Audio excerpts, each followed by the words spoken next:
Mengenal lebih dalam anime One Piece, si topi jerami yang masih eksis. Siapa sih yang tidak kenal dengan kartun anime One Piece? Apalagi One Piece masih tetap eksis sampai saat ini.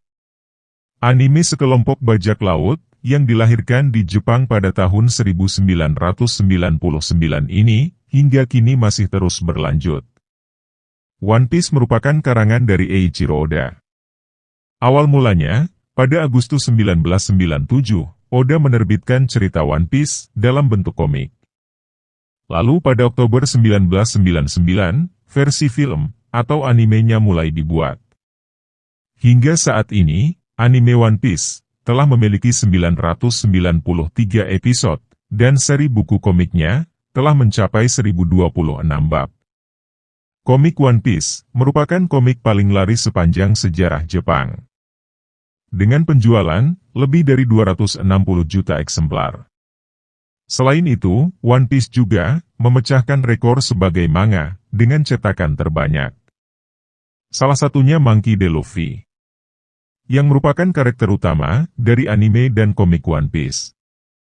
One Piece menceritakan tentang petualangan seorang anak bernama Monkey D. Luffy, si topi jerami, yang bercita-cita menjadi raja bajak laut dan menemukan One Piece. Setelah terinspirasi oleh Shanks. Sekitar 22 tahun sebelum cerita dimulai, seorang bajak laut bernama Gold D. Roger, atau lebih dikenal sebagai Raja Bajak Laut, Gold D. Roger, dieksekusi mati di depan publik.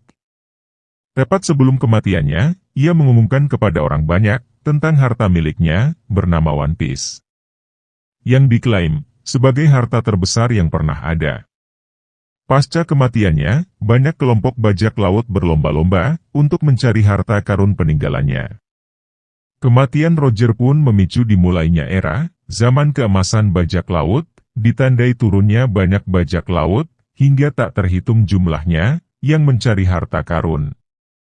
Monkey D. Luffy termasuk salah satu yang berniat menemukan One Piece dan menjadi raja bajak laut berikutnya. Monkey D. Luffy pun turun ke laut untuk memulai petualangannya, serta mulai mengumpulkan beberapa kru sebagai teman seperjalanannya. Itu dia awal cerita Monkey D. Luffy atau dikenal One Piece.